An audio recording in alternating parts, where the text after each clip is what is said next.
কোরবানির পশুর বেচাকেনা নিয়ে আরো জানাতে নেত্রকোনা থেকে সরাসরি যুক্ত হচ্ছেন সহকর্মী জিয়াউর রহমান। জিয়া, আপনি আমাদেরকে জানাবেন গরু ছাগলের দাম নিয়ে ক্রেতা ও বিক্রেতারা কি বলছেন? স্নিগ্ধা, আমি নেত্রকোনার যেসব পশুর হাট রয়েছে সেসব পশুর হাটে কিন্তু ইতিমধ্যেই কুরবানির যে পশু ক্রয় এবং বিক্রয় সেটি কিন্তু একেবারে জমজমাট হয়ে উঠেছে।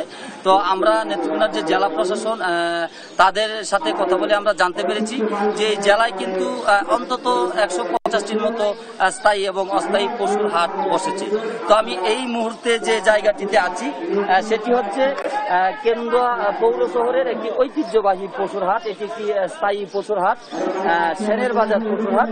এই বছর কুরবানির ঈদকে সামনে রেখে কিন্তু এই বাজারটি আজকের একটি বাজার। এই বাজারে প্রচুর গরু ছাগল উঠবে বলে জানা গেছে। তো আমি একটু এখানকার একজন ক্রেতার সঙ্গে কথা বলবো। আচ্ছা, আপনি যে গরু কিনতে এসেছেন, মানে কিরকম দেখছেন গরুর বাজার? গরুর বাজার মোটামুটি কম, অনেক কম, তুলনামূলক অনেক কম। আমরা আজকে এই সেনের বাজারে, ঐতিহ্যবাহী সেনের বাজার, এই বাজারের অপেক্ষায় আমরা এলাকাবাসী আছি। আমরা আজকে গরু কিনবো বলে আশা করি।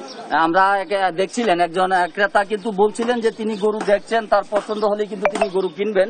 আমরা একটু জানবো এখানে। আচ্ছা, যদি এই বাজারটি সম্পর্কে যদি একটু বলতেন এবং কেমন বেচা কেনার আশা করছেন আপনারা? জি, আমরা এই বাজারটি একটা ঐতিহ্যবাহী বাজার। এটা ব্রিটিশ সরকারের আমল থেকে এই বাজার।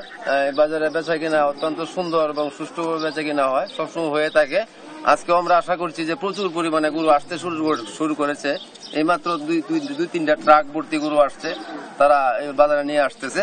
আমরা আশা করছি যে আজকে বাজারে মোটামুটি ভালো বেচা কিনা হবে। আপনারা শুনছিলেন যে এখানকার একজন বলছিলেন যে এখানে প্রচুর বেচা কিনা হবে বলে তারা প্রত্যাশা করছেন। আমরা আরেকজনের কাছে জানবো।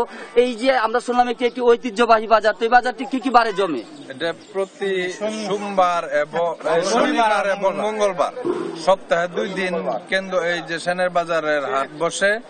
এটা ঐতিহ্যবাহী অনেক পুরাতন বাজার। এই বাজারে প্রচুর গরু উঠে এবং বেচা কিনাও আশা করি অনেক ভালো হবে।